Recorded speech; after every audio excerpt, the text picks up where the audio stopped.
محمد سيد الكونين والثقلين.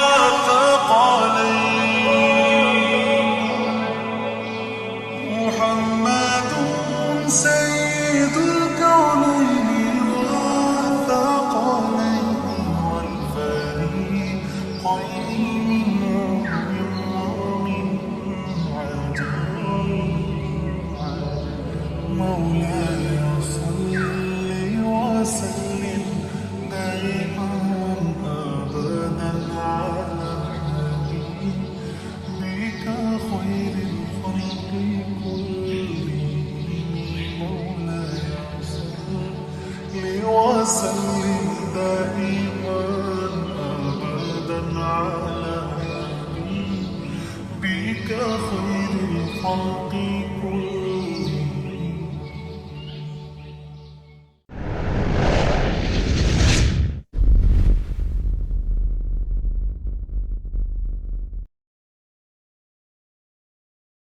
بسم الله الرحمن الرحیم۔ حضرت انس بن مالک رضی اللہ تعالی عنہ فرماتے ہیں کہ رسول خدا صلی اللہ تعالی علیہ وآلہ وسلم نہ تو بہت لمبے تھے اور نہ چھوٹے قد کے، بلکہ میانہ قد لمبائی کی طرف مائل تھے، اور آپ نہ تو بہت سفید تھے اور نہ ہی زیادہ گندم گون۔ آپ کے بال مبارک نہ تو زیادہ گھنگریالے تھے اور نہ بالکل سیدھے۔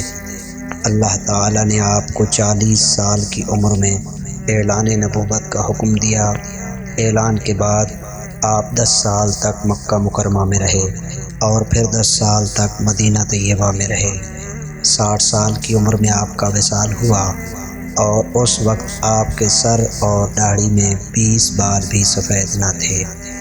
صاحب کتاب کہتے ہیں کہ اصح روایات کے مطابق آپ کی عمر مبارک 63 سال ہے۔ غالباً عربوں کے رواج کے مطابق قصر کو ترک کر کے صرف 60 سال کا ذکر کیا گیا ہے۔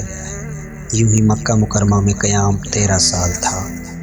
حضرت انس بن مالک ہی سے روایت ہے، آپ فرماتے ہیں کہ رسول اللہ صلی اللہ علیہ وآلہ وسلم نہ تو دراز قد تھے اور نہ ہی چھوٹے قد کے تھے، بلکہ آپ کا قد مبارک درمیانہ تھا اور آپ خوبصورت جسم والے تھے۔ آپ کے بال مبارک نہ تو زیادہ گھنگریالے تھے اور نہ ہی بالکل سیدھے۔ آپ گندمی رنگ کے تھے اور جب چلتے تو قدرے آگے کی طرف جھک کر چلتے۔ اللہ تعالی ہمیں حضور علیہ الصلوۃ والسلام کے اسوہ پر عمل کرنے کی توفیق عطا فرمائے۔